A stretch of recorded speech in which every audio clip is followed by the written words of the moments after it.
Ladies and gentlemen, it was a majority vote by the stewards.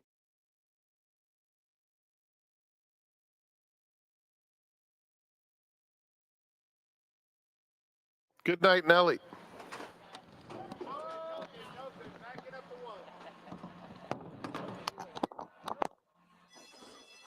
And they're off. Very even start, and then a little bit of a hop for Goodnight Nelly on the outside. Nancy Griffith emerges with a narrow lead. The pace appears extremely soft. At the rail, Manaye moves up to engage. They're joined by Goodnight Nelly, and the trailer is Coiffeur. Down the back stretch, Manaye comes through inside Nancy Griffith, and they're joined three deep by Goodnight Nelly. Three of them vie for command, and Goodnight Nelly has gone from last to first into the far turn. Nancy Griffith is now second. Manaye at the rail in third. Four clear of Coiffeur. 3 furlongs out. And Goodnight Nelly shakes loose. 3-length lead. Nancy Griffith takes up the chase. Coiffeur is picking it up. Manaye is back to last. A quarter of a mile to go. Goodnight Nelly with a 3-length lead. Nancy Griffith still in it. Coiffeur on the outside in third. They're coming to the 8th pole, and Goodnight Nelly has something left. 3-length advantage. Nancy Griffith trying to close the gap. Coming to the 16th pole, it's Goodnight Nelly. 2-length lead. Nancy Griffith grinding away. It's going to get extremely close. Nancy Griffith with the mojo. Nancy Griffith and Welfin Orantes getting up to win. Goodnight Nelly was second. Coiffeur finished third.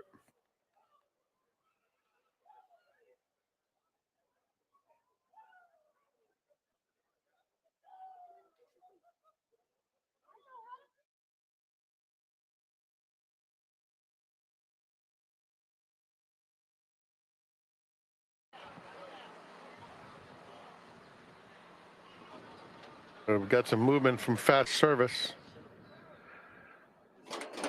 And they're off.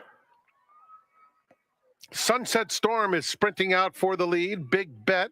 Here's Fast Service coming through on the inside, and Dazzle the Command is fourth.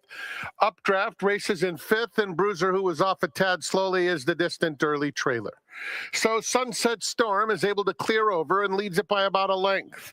Fast Service eager already to get after this front runner, and Big Bet is covering him up currently, so there's no move for Fast Service yet. It's a gap of 4 back to Dazzle the Command, who races on the outside of Updraft, and another 8 back to Bruiser. They have 5 furlongs to run. It's Alfredo Bautista and Sunset Storm clear by 3. Big Bet second, just in front of Fast Service down at the rail. A gap of 5 back to Dazzle the Command. Updraft is next, and still 8 or 9 to Bruiser. Strung out, heading to the 3/8 pole. And Sunset Storm has been the controlling speed.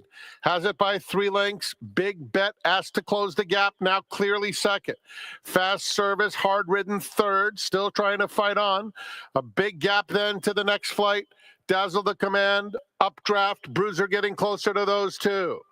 They have a quarter of a mile to run, and Sunset Storm to catch. Maintains a 2-length lead. Big Bet angles to his outside, trying to run him down. Fast Service in third. They're in the final furlong.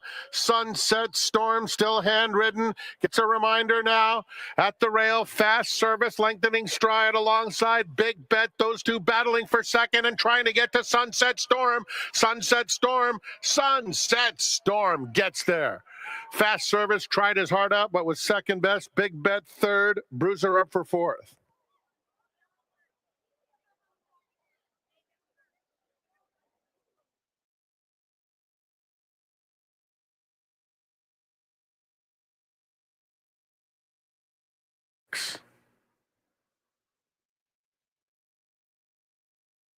And they're off.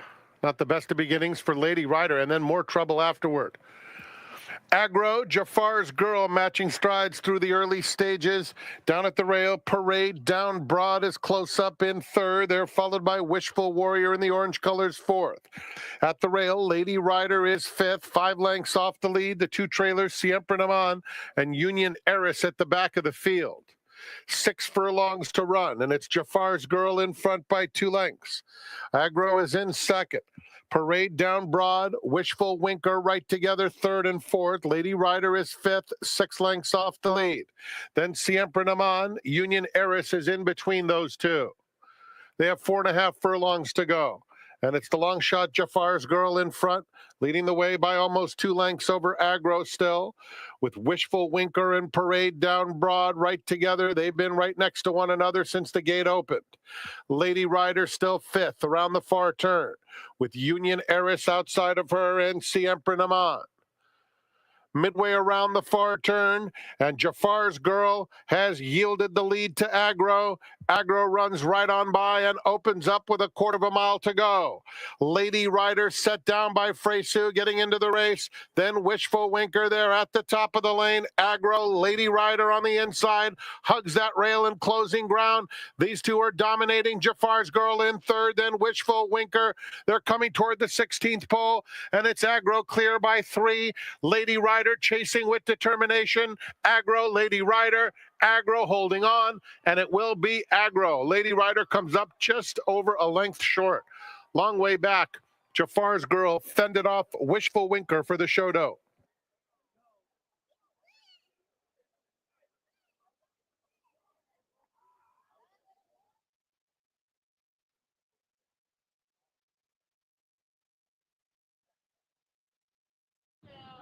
They're in the gate. And they're off. Proud Starlet is asked for early speed and does respond by opening up 1.5 lengths. Prime and Ready immediately shifts to the outside, and Little Mo close up in third. They're followed by Favor to You and Someday Lady.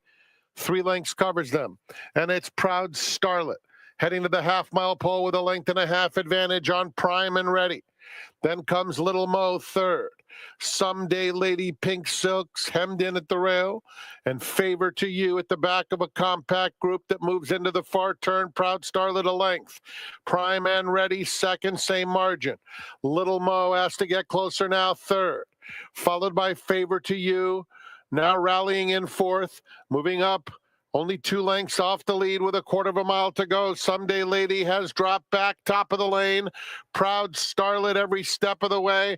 Prime and Ready up alongside second. And Favor to You angles out for the final furlong.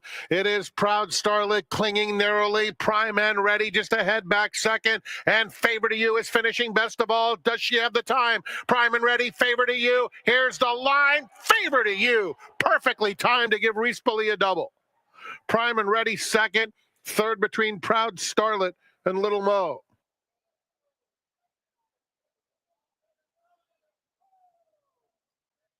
Pick 4.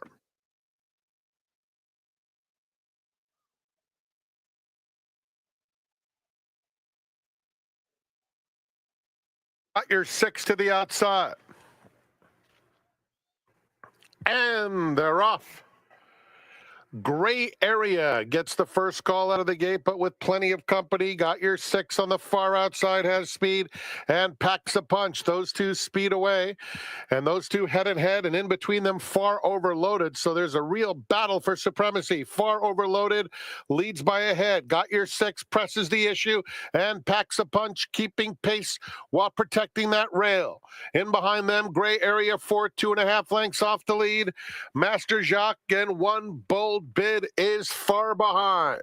Approaching the quarter pole, and it's Far Overloaded just in front. Packs a punch a half length away, fighting bravely along the inside. These two arrive at the top of the stretch together. Master Jacques is getting underway. Red Cap on the far outside has to now go inside of Got Your 6 for the final furlong. Far Overloaded and packs a punch. Packs a punch. Far Overloaded. Gray Area. Master Jacques packs a punch. Starts to pull away late. Packs a punch. Defeats Far Overloaded. Gray Area was third in front of Master Jacques.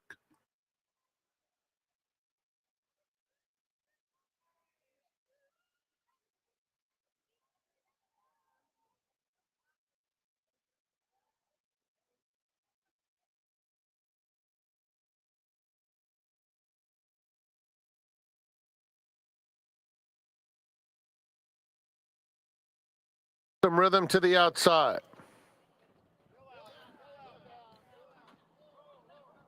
Renegade.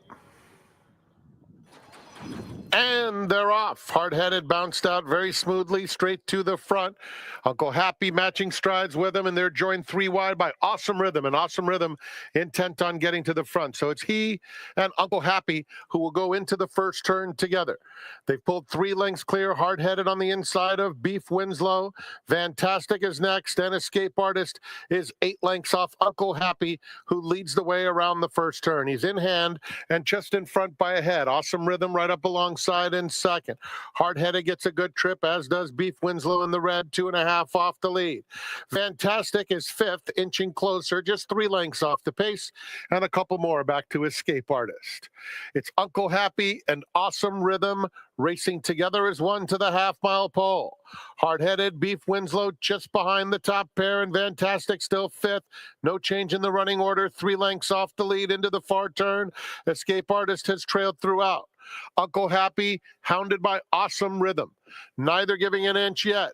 They're heads apart, 2 lengths back. Beef Winslow on the outside, now clearly into third.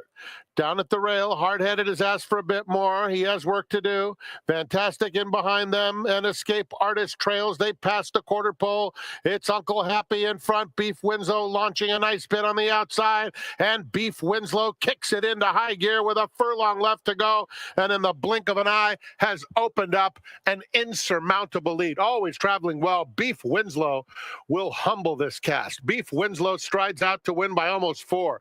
Fantastic second, close photo between Uncle Happy and an oncoming Escape Artist.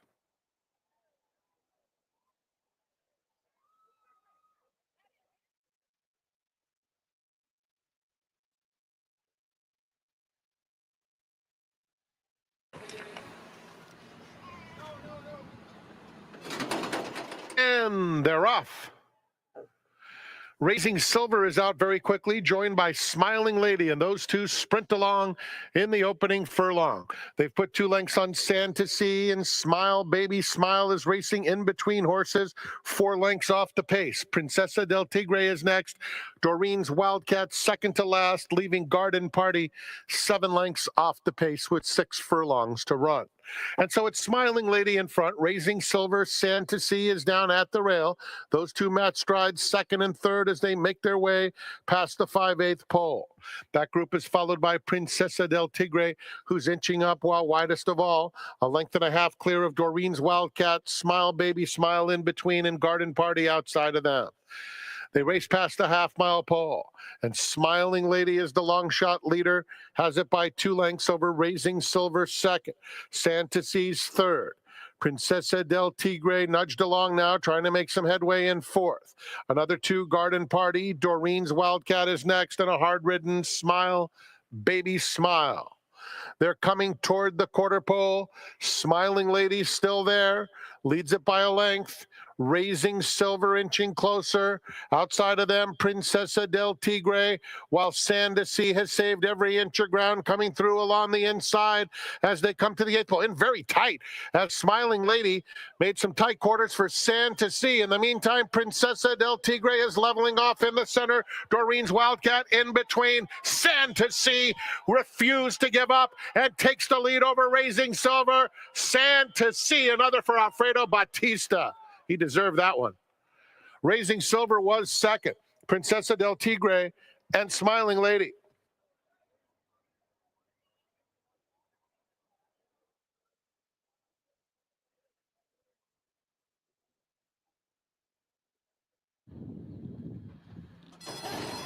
And they're off. Burning Rubber flies out of the gate.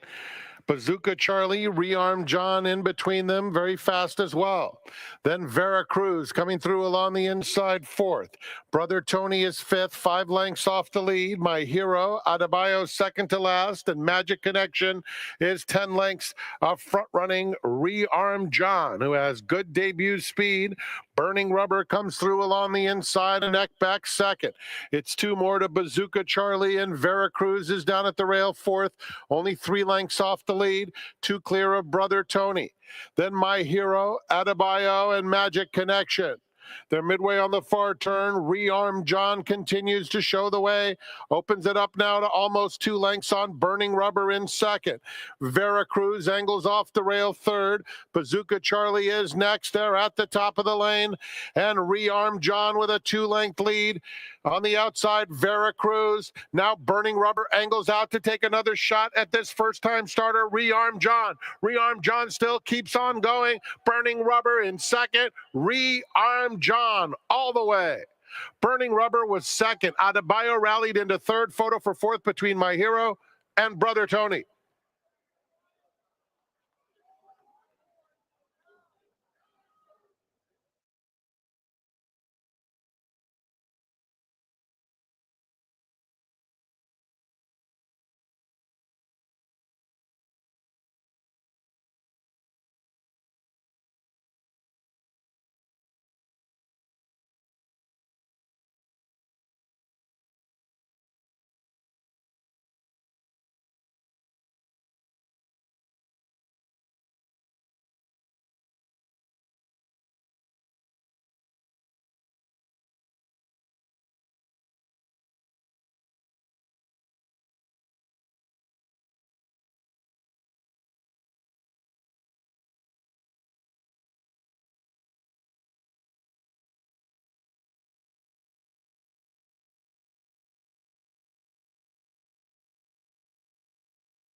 Hi, everybody, and a happy, pleasant Saturday to each and every one of you. Delighted that you decided to join us on California Gold Rush Day here at St. That's right.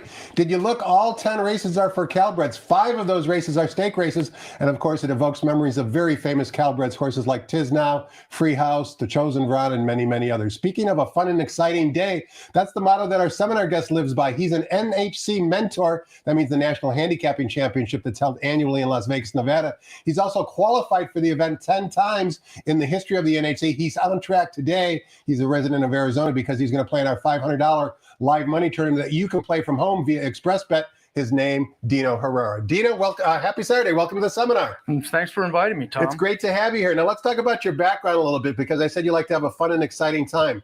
And nothing better exemplifies that than the picture I'm about to show. You were at the NHC, and not only were you participating in the tournament, but you decided to actually start a stable called NHC Final Table number 24.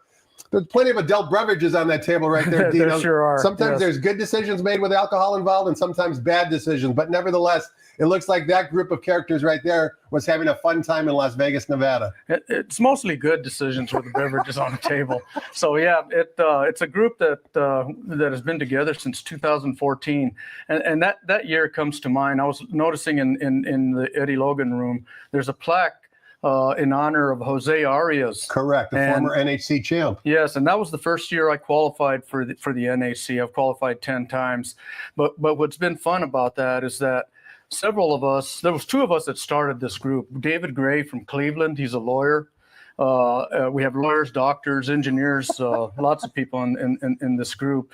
And every year after that, a couple of the people would join us. And now we're a group of about 10. You need more than one table. It's going to be table 24 and table 25. We actually do have a second table. It's called table 95.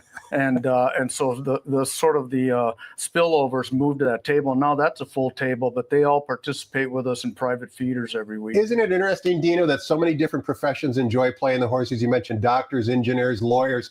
Doesn't really matter what walk of life you're from. If you like playing the races, you're going to be captivated by the excitement of trying to predict the future and handicap a horse race. I agree. People would be amazed at the background of just our table. We have an ER doctor in Philadelphia. We have a lawyer in Cleveland. We have 2 or 3 people out of the Brooklyn, the Bronx, Long Island. We have a PhD doctor that helps out with biological things across the country. He lives in Baltimore but has moved to Long Island. Yeah, it's amazing. But we all have one thing in common: we're all just really close friends. It's an annual get together, that's for sure. It's always fun in Las Vegas, Nevada. Let's talk about your retired profession. You're now thankfully retired, but you were an engineer yourself. I don't want to give away any of our country secrets defending our country, but talk to us about what you did when you were working professionally. I was an engineer, graduate at New Mexico State University, which is a really good engineering school. Ended up working in the Middle East for a while, helping out the military with some anti-missile bases that probably protected our troops during Desert Storm. Ended up working a nuclear weapons program for a couple of decades. That's where we retired in Washington, D.C. And like you said, I can't say much more about that, but it was a fun profession, and we did a really nice job out there. Just with that description alone, it strikes me that you're a pretty smart guy. There's not many people walking around the racetrack that have dealt with nuclear weapons before. Yeah, I mean, I think my wife's a lot smarter. You met her yesterday. You're a smart man for saying that. She's a lot smarter than I am, so I take her lead most of the time. What is it about playing the races that you find so challenging? You know, like, why do you play, almost on a regular basis? Why do you try and qualify for the NHC? What is it that captivates your imagination and your attention? Maybe it's my math background, but it's a decompressant. I really have a good time figuring out races every day. I relax figuring out races. Maybe it's my math background that helps me with the horses. And playing contests keeps us sharp. We play a private feeder every Friday. And it keeps us real sharp playing that feeder. It's hard to win our own private feeder because there's so many good players in that group. Sure. We have a person that won the NHC. We have a person, Alan Levitt, that actually won $250,000 in horse tourneys. And if we can win our private feeder, we're probably going to have a good chance at the big tournament. You said you went to New Mexico State, Dino. What was your first experience at the racetrack way back when you were maybe a child or maybe even a little bit older? Was it your parents? Was it your grandparents? What was your first experience at the racetrack? I think it was my grandparents, my grandfather. What track was it? It was Santa Fe Downs. Sure. And we had Pat Valenzuela, we had Garrett Gomez. I think Mike Smith and Jerry Bailey ran out there a couple of times. And so we just go to have a good time. When I was in college, though, I'd skip on over to Sunland Park and Ruidoso Downs. So a lot of my background was quarter horse racing. And then when you worked in D.C., the Virginia area, your primary track was Laurel. It was Laurel Park, and one nice thing about living out there, I met Jeremy Plonk, Joe Kristufik, and they asked me to pick Laurel for Horse Player Now. Sure, on a daily basis. On a daily basis. So I probably picked 4 of them for about 3 or 4 years, and that was fun. We would pick Breeders' Cup, we would pick Kentucky Derby, but it was this 20-page handicap sheet that Jeremy put together back then, and he's still pretty involved. Yeah, Jeremy works for expressbet.com. He does a very good job for us, certainly, and as you will know, he's a hard worker. I'd be remiss in not asking you, Dino, you got a computer in front of you, so would you consider yourself to be a computer handicapper? You've also got the daily racing form in front of you. Like, how do you attack a day's races? It depends. When I'll talk about the NHC contest, I try to use the computer because a formulator, you can put notes in there and it keeps the notes. You get replays pretty quickly. And what I do is I actually transpose speed figures from Equibase True Odds onto this. A lot of our friends use optics and circles and squares. Yeah. They have some good luck with that. In fact, I have one of our group members, Jeff Van Drie's, actually leading the tour right now. He qualified, must have been first, second week.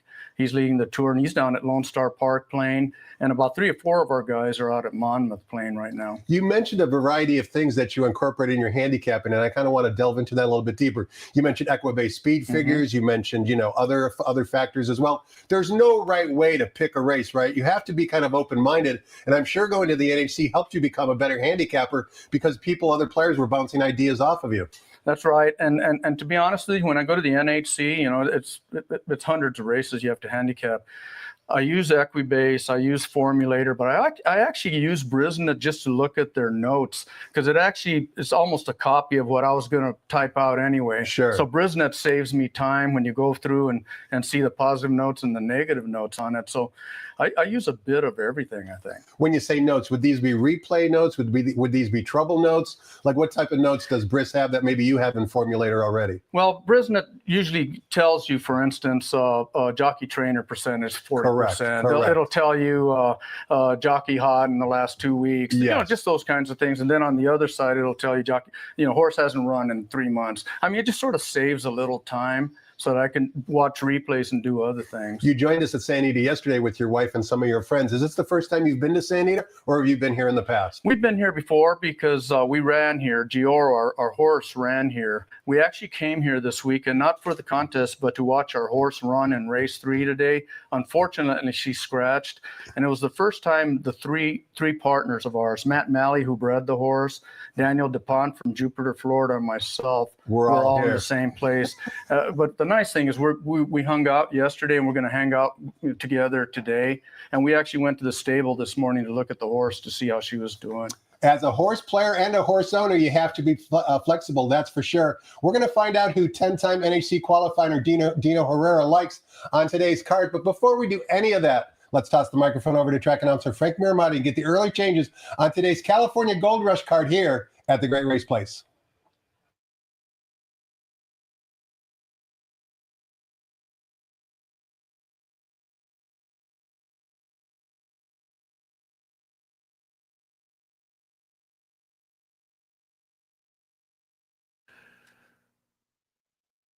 Good afternoon, ladies and gentlemen, and welcome to Santa Anita Park, the Great Race Place. The track is fast, the turf is firm, the rail on the turf at 20 feet. Here are the early changes. Race 1, scratch number 2, We the Hobby. Note that number 4, California Rocks, will carry 3 pounds overweight. In the second, scratch 3, Final Table Lady. Number 8, Lady Victoria, will carry 1 pound over. Scratch 9, Can You Dream, and scratch number 11, Aguila Azul. Scratch 3, 9, and 11. Number 10 draws in and will run. In the third, scratch number 1, Gioro. Note that 6, Hello Kiddo Kiddo, 2 pounds over. 8, Religiously, 2 pounds over. The fourth is the Thor's Echo Stakes and the start of the middle pick 4. Scratch number 6, I'm a Bad Boy. In the fifth race, pick 6 begins. Number 4, Naval Harbor, 4 pounds over. 6, Jenny's Tiz, 2 pounds over. Pick 6 starts with race 5. Late pick 5 and all turf pick 3 begin with the 6th, the Franz Valentine. There are no changes. The 7th is the Melaire Stakes, scratch 7, Miso Fancy. The 8th, the Crystal Water, no changes. Start of the late pick 3. In the 9th, scratch number 1, Sharp Ride. And the 10th is the Snow Chief, presented by City National Bank. Super high 5 wagering is offered on race 10. Enjoy your day here. The Calbreds in the spotlight. Don't forget, we have special Memorial Day racing as well. Full weekend of racing action. Lots of family fun activities in the infield as well. The Coast to Coast Pick 5 will combine races from Gulfstream Park and Santa Anita Park. Today's sequence begins with Gulfstream's 10th at 2:40 Pacific time. Gulfstream's 10th kicks off the Coast to Coast Pick 5. Let's go back to Quigley's Corner to resume the seminar. His special guest is Dino Herrera.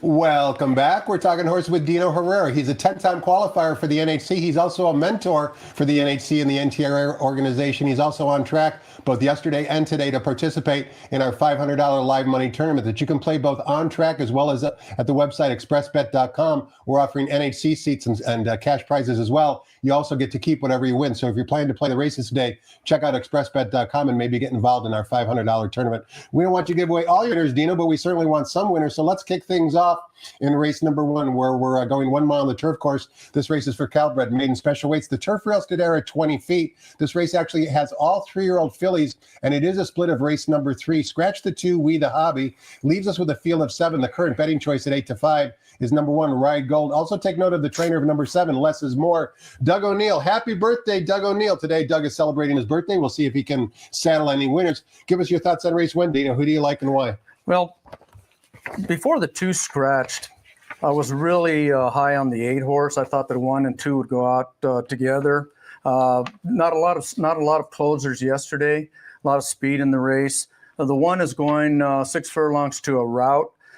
Could go wire to wire. Could beat these by several lengths. But I'm still contemplating of using the 8 in my contest in a daily double. So those are my 2 picks: the 1 and the 8.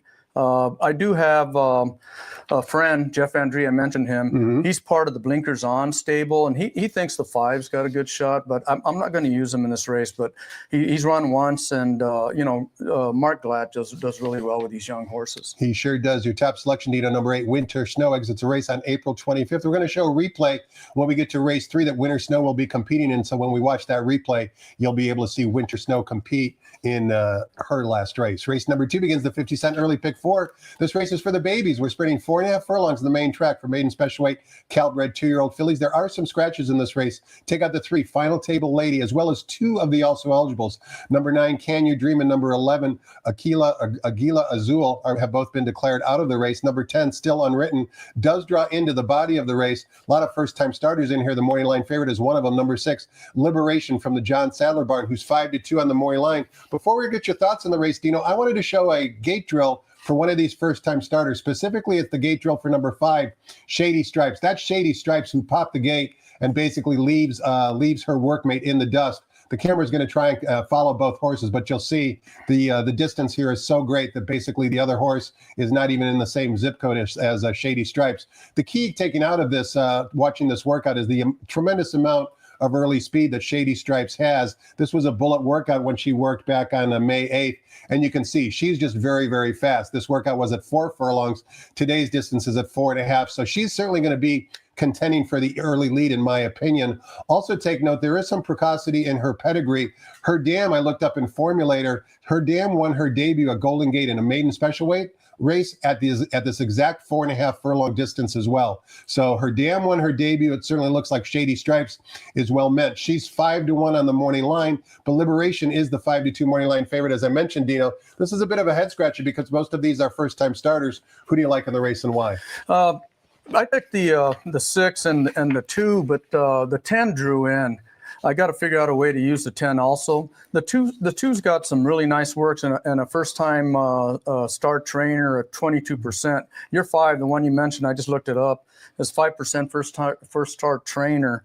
The 6 obviously is going to be the favorite. They paid $130,000 for that horse. I want to watch the board and see how, if he's going off at 3 to 5, somebody knows something on that horse.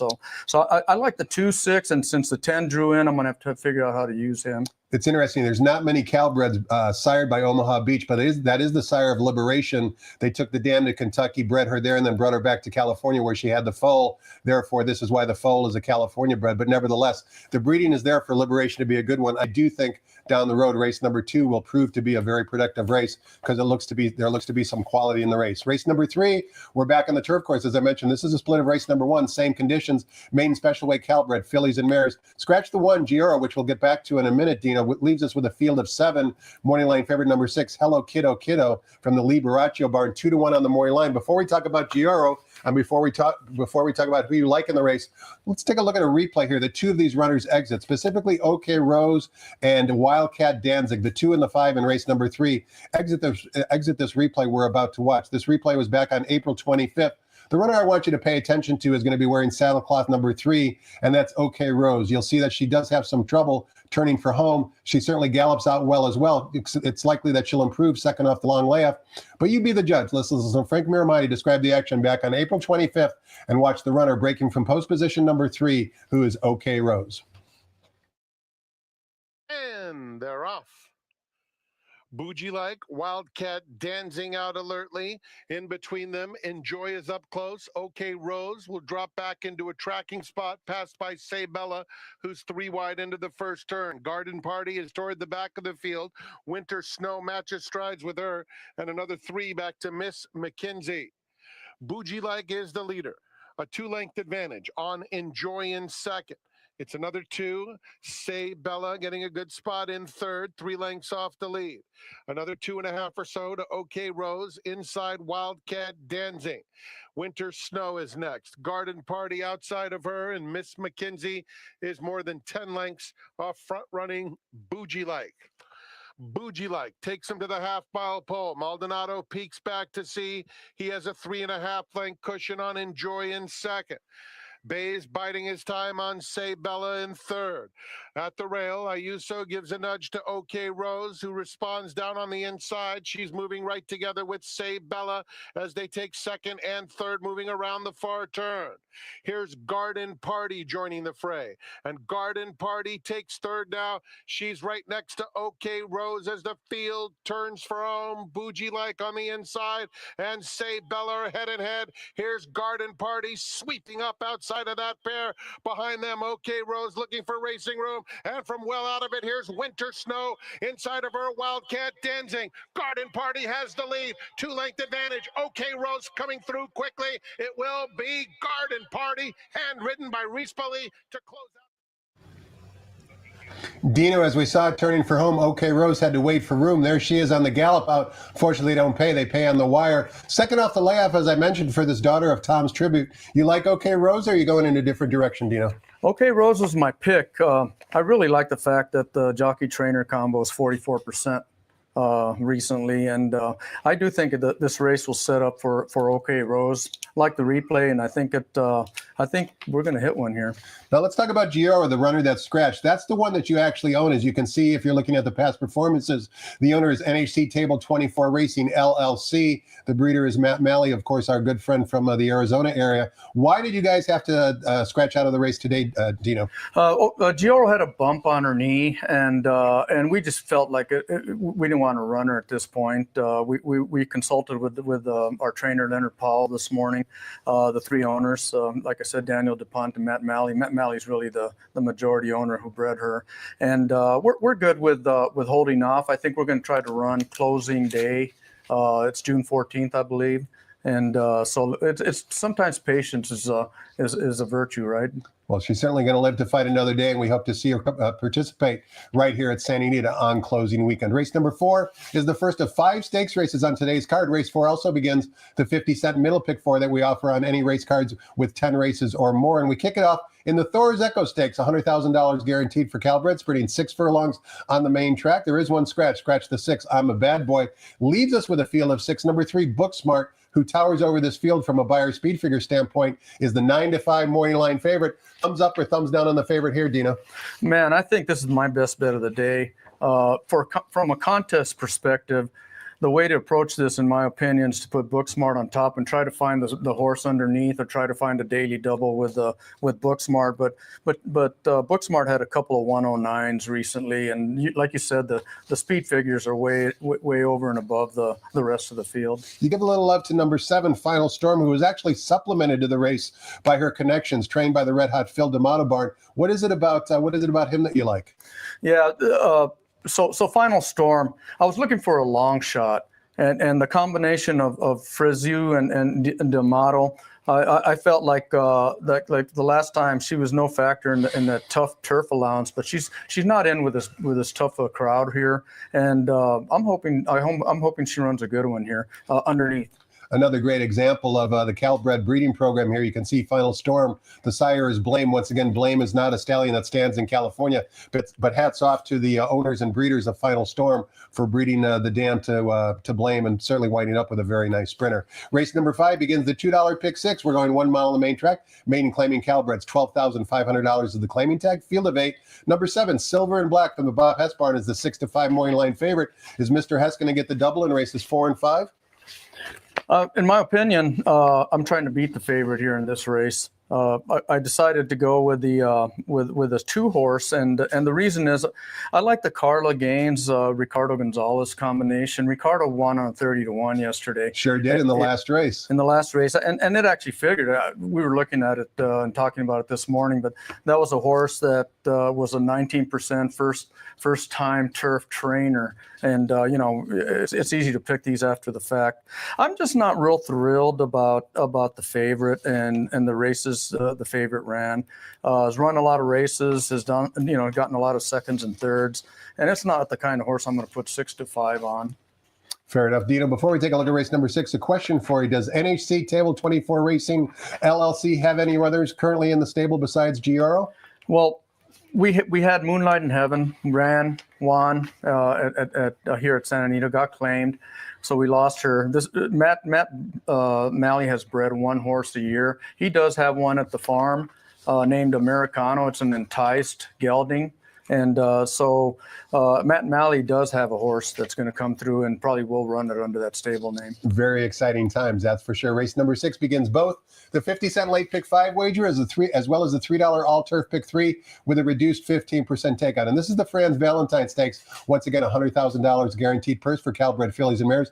Going 1 mile on the turf course. We've got a field of 7. Number 3, Prancing Through Paris, who beat Open last time out, is the 2-1 morning line favorite. 7 ways you can go here, Dino. Which way you going and why? I went with a 3. I kept going back and forth on this. I tried to beat favorites in a lot of races. This is one where I'm not going to try. The buyers have been going. It's an upward form, and the jockey trainer. This that 44% Ayuso Yurton jockey trainer combo. Just like in race 3. Yeah, exactly. So I'm not going to try to beat that horse. You mentioned that you use brisk speed figure, or you use brisk numbers, I should say. Do you take a look at some of their early pace numbers to try and establish what the early pace might be like? My early pace numbers come from both time form and true odds off of Equibase, but typically I put them both down on my formulator, on my form, and it's amazing how different they become. In a lot of races here, their top 2 at the half are completely different. So you try to figure out on your own what you think is going to be up front. Would you consider yourself to be a pace handicapper? Is that one of the leading ingredients in your handicapping formula? It's a good one, but the problem is most tracks, the speed kills. The first race today is a true example of how I'm hoping there's a duel. And the 8 horse, who now will probably be MedPack, comes through and closes and wins for us. I thought it would be value, but I saw 2-1 out on the board before we got in here. 5-2 currently on the board. We'll see if that price changes. Race number 7 is another stakes race on today's card. It's the Mel Air Stakes. This time the purse is $125,000 guaranteed. Also, race 7 begins the 50-cent late pick 4. We're going 1 mile and 1/16 on the main track for Calbred, 3-year-old filly. Scratch the 7, Me So Fancy, who ran last week. Morning line favorite, number 5, Sunset Grazing from the Blaine Wright Barn. 5-2 on the morning line. Give us your thoughts on race 7, Dino. So it's interesting because I'll talk about Matt Malley again.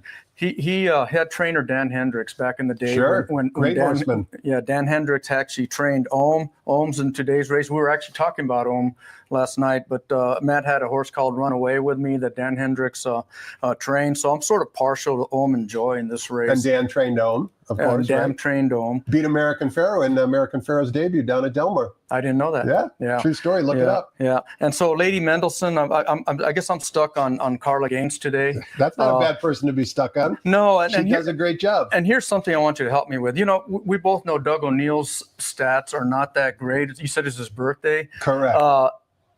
But I can't throw him out just because he has low percentage stats. Not Doug O'Neill, and I have him in a couple of races today. Sure.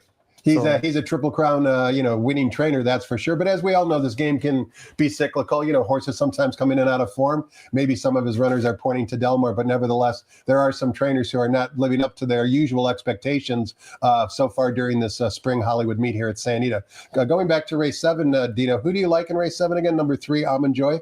Let me say 1 and 3. I like Lady Mendelssohn. I'm gonna play Carla Gaines on some long shots. I just think she's gonna have a good day. Let me ask you about jockeys. We've been talking about trainers. Hector Barrios certainly has made a very favorable impression riding on the turf course. I know you spend a lot of attention looking at jockey-trainer combination.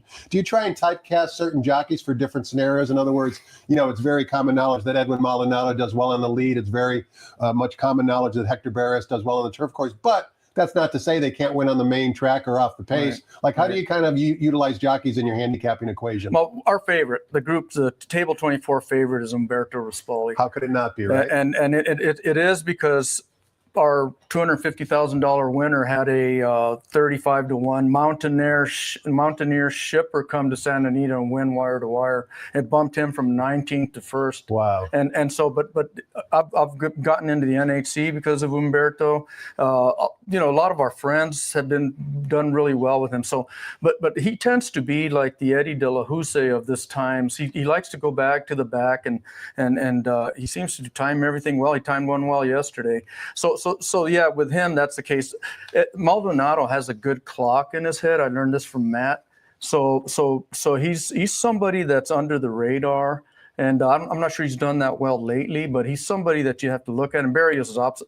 Barrios has beat me a few times, so I have him probably in 3 or 4 races today. We're certainly blessed to have a very deep jockey colony as well as a good trainer colony, and that's evidenced by the current standings in both scenarios. Race number 8, another stakes race on today's card. It's the Crystal Water Stakes, $100,000 guaranteed for Calbreds going 1 mile on the turf course. Also, race 8 begins the $3 late pick 3 with a reduced 15% takeout. Field of 7, the heavy morning line favorite is number 4, Kings River Knight, who has won this race 3 previous years, not last year, but the 3 years previous to that. 4-5 on the morning line. You talked about pace, Dino. The question becomes, who's going to go early with Kings River Knight? Do you think he's beatable? I don't think he's beatable. I'm gonna stick with a 4, but let me tell you, we're partial to Leonard Powell, and he has the 1 in here. We think he's gonna send, and it'd be nice to have a 30-1 shot underneath. So I picked Stamp My Passport as the second horse in here. This kind of race where the only way you win money if the 4 wins is with something long underneath. I'm sorry, Dino, for cutting you off. You live in the Arizona area, and of course, in the Phoenix area specifically. How often do you get over to Turf Paradise, where Stamp My Passport has run the last 2 times? We get over there when my friend's horses run. We typically all try to get over there and watch his horses run. But we have a really nice OTB that we go to that's pretty close to the house. It's called Harold's. And so that's a lot of my friends are probably there right now. And are you the norm of Harold's? Like, do they say cheers when you walk in the place? A couple of them probably do. Based on those adult beverages we saw. Yeah, and they may be there right now. In fact, a couple of them go down there as early as 8 or 9 o'clock and eat breakfast. And I've had the pleasure to go to the Arizona area quite a bit, and the OTB network is quite extensive.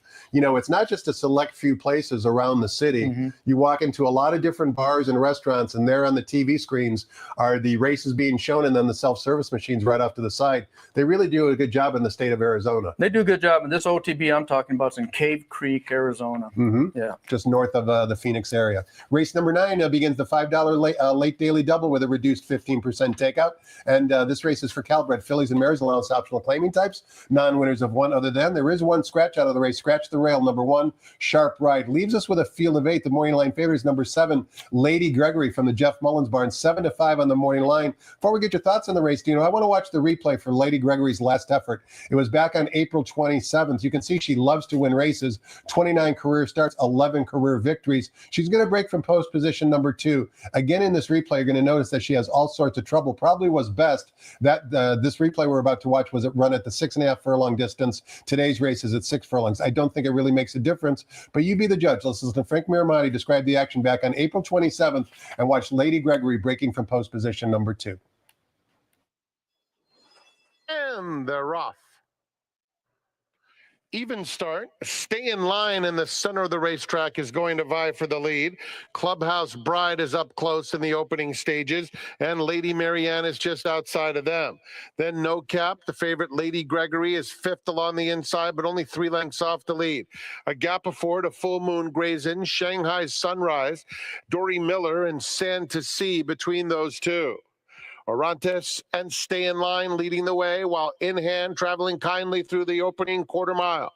Leads it by a half a length. Clubhouse Bride is racing in 2nd. Lady Marianne 3rd. Lady Gregory at the rail in 4th. No Cap in between those 2. It's 4 more to Dory Miller, who's followed by Full Moon Grazen, Shanghai Sunrise, and Sand to Sea is at the back. They have a quarter of a mile to go, and 4 of them across the track as they reach the top of the stretch. Clubhouse Bride racing on the outside of Stay in Line, who has something left. At the rail, Lady Gregory's been waiting for room for some time. Can she get through? No, she's going to swing to the outside and take a crack at Stay in Line, who's still traveling well. Stay in Line, 2-length lead. Lady Gregory is chasing, but running out of time. Stay in Line or Lady Gregory. Here's the line. Photo finish. Dino, I mentioned how we're blessed with great jockeys and great trainers. We're also blessed here at San Diego with a great track announcer, Frank Miramati. He doesn't miss much, and if you just listen to his call, it symbolized exactly the trip that Lady Gregory had in that replay we just watched. She was best that day, but that didn't make the players who made her 4 to 5 feel any better. Do you like Lady Gregory in today's 9th race, or are you looking elsewhere? No, Lady Gregory, I've got to put her in there as my top pick. Jeff Mullins actually wins more for me than any other trainer here. He's your go-to guy. Track. And we've watched a couple of races when Gioro ran, and we were sitting right by him. We actually ran against him a couple months ago. So I like Lady Gregory. I think my second pick in this race was a Mark Glad horse. I had left him out in a couple of races. It's a long shot horse. It's his 3rd back. He had a trouble race last, and I think we're gonna have a 7-5 exact in this race. Elton Sings another is 15 to 1 on the morning line. Dino's second choice, ridden by Ricky Gonzalez, who has an excellent meet, including the winner in the last race that we were talking about yesterday, who lit up the tote board at odds of 35 to 1. We close out an outstanding California Gold Rush Day in race number 10 with the Snow Chief Stakes. It's $125,000 guaranteed purse presented by City National Bank. It's our pleasure to have many of the executives from that organization on track here today. We also offer $1 super high-fi wagering in race 10. We're traveling 1 1/8 on the turf course for Calbred 3-year-olds, a really good field of 8. Number 6, Cali Cat, has been supplemented into the race by his owners. The morning line favorite, number 2, Style Cat, fresh off a victory, sprinting on the main track, now goes 2 turns on the turf course. Give us a winner to close it out, Dino. It's Doug O'Neill's birthday. If I'm sure in the contest and I'm close, I may go all in on the 5 bro. Like I said, there's no way I even take into account any stats related to Doug O'Neill. He's going to be ready in these stakes races. He always is. And before we close, can I give some shout outs here? Of course you can. Go away. So some tribute to all the people that are important in your life. Yeah. The Table 24. I've mentioned a lot of them, but Matt Thomas, Derek Eisenberg. We have George Bosch. He says he knows you. He's been in your Eddie Logan room. Rob Ramirez and David Pierce, all of them have been great with me, and all of them are really great handicappers. Would it be fair to say, Dino, that you didn't know any of these people before the NHC? I knew none of them. Amazing, before the isn't it? NHC, and now they're close friends. And we're so close. It's amazing. With every group, we probably text 10 to 20 times a day on horses, typically. What does your wife think of that? I mean, that's a big, big occupation of your time. But does she? It was interesting because she could hear the texts going, the pings going in the middle of the night, and for a while she was irritated till she met them, and now she's, oh, that must be George, oh, that must be Dave. Well, Do the wives come out as well? Do they show up in Vegas and kind of do their own thing? Maybe go play a little slot machines or do something else? Typically they come out a couple times, 3 times, and they do their own thing. Not a lot. Probably 2, 3 of the wives show up. The rest of them don't, but it's a time for a lot of the friends to Matt Thomas and Daniel DuPont, who we met yesterday. They knew each other back in Connecticut, so that's their time of the year where they meet and have sort of like a boys' weekend. Horse racing is a beautiful sport, that's for sure. Dino, before I let you go, there's one more wager to talk about. The $1 coast-to-coast pick 5. Have you seen the payouts lately? Astronomical. Low takeout, low minimum means better payouts. Today's 5-race sequence begins with Gulfstream Park race number 10 at 2:40 p.m. Pacific time. You can see there's 3 races from Santa Anita. The last 3, races 6, 7, and 8. Make sure that you get involved. Dino, it's been a pleasure having you on the seminar. Obviously, you and all of your friends that you've met at the NHC have a true love for the great sport that we all love. Thanks so much for giving your time and insight today. Good luck, not only with Gioro in her next start, but also in the $500 handicapping tournament today. Thank you. And I want to thank Michelle Ravencraft for posting that picture you had on Twitter this morning. So Michelle is great. She works at the NTRA, and she's a big supporter of the industry and also Santa Anita. A big shout out, as I mentioned in the beginning, to all of the people involved in the California thoroughbred industry, all the owners, breeders, people behind the scenes. Today's your day to celebrate. We wish all of you, as well as the players participating, both in the $500 tournament and on all the races today, nothing but the best of luck. Have a great afternoon, everybody. Thanks for watching. We'll do it again tomorrow.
Ladies and gentlemen, please rise for our national anthem.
Welcome to Santa Anita Park, the great race place.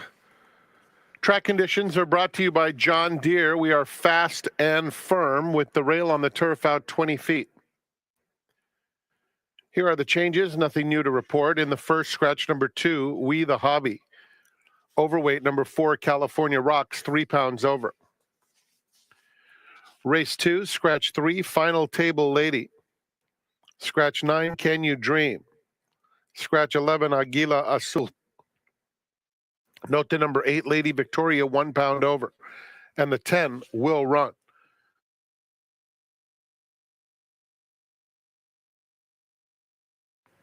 Turning to race number 3, scratch number 1, Gioro. Overweights 6 and 8, each carry 2 pounds over.